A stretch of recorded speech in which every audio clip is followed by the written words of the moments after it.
Minsk is the largest city in Belarus. It's located between Moscow and Poland. This was a battlefront city for World War I, which affected its development. World War II destroyed 80% of the city and it had to be completely rebuilt from scratch. Dating back to the year 1067, this industrial city has dramatically grown from a population of 2,000 in 1667 to about 2 million people currently.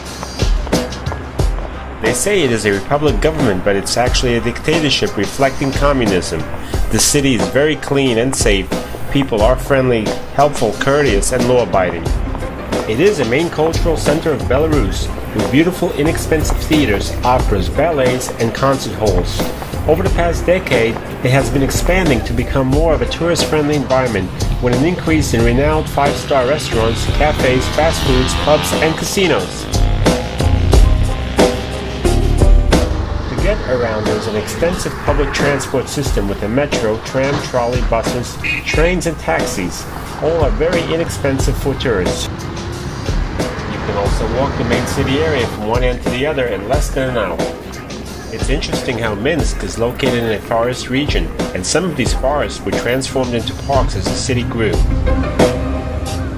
Life in Belarus is no picnic basket for the people living here.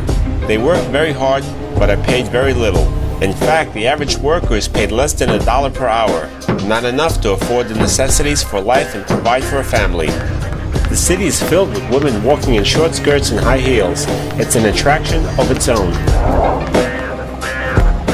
Town Hall building stands in the very center of Minsk. It's new. It was rebuilt from the original one that was here from the 18th century. Tourists like to come here to take pictures with the iron sculptured horse and buggy. On weekends, this place is swarming with brides. Across the street stands an old cathedral of St. Virgin Mary.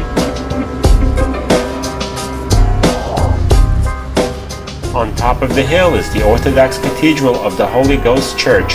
It was built in 1642, a religious favorite place for brides and grooms to take pictures.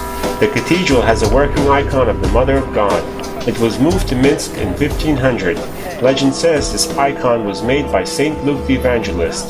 For a period of time it was kept in the ancient Greek city of Byzantium.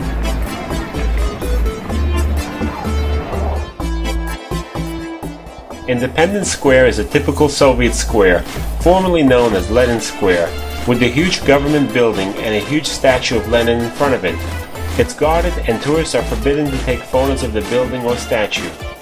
Also in the square is a pedagogical university, a 1908 red cathedral, and an underground multi-story shopping mall. Located below Independence Square is the city's new underground shopping addition, Stolika Mall. This is the best shopping center in downtown Minsk. A 4-story underground shoppers resort offers many selections and includes cafes and restaurants. It is very bright, it has a modern design, and a semicircular atrium to relax in. The only problem is the air conditioning in the warmer weather is not very good. It is a popular meeting and hangout place for younger crowds.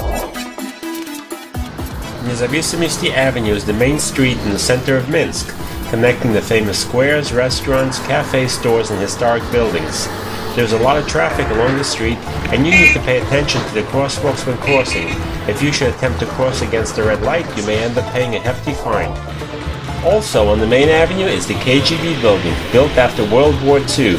Directly across the street is a long narrow park and a statue of Felix Dzerzhinsky, the first director of the Bolshevik secret police, the Cheka. This is one of the world's last remaining statues to the person responsible for so much bloodshed. Victory Square is a World War II memorial located on the main avenue. The round-shaped square with a stone pillar in the middle is a commemoration of the liberation from Nazis.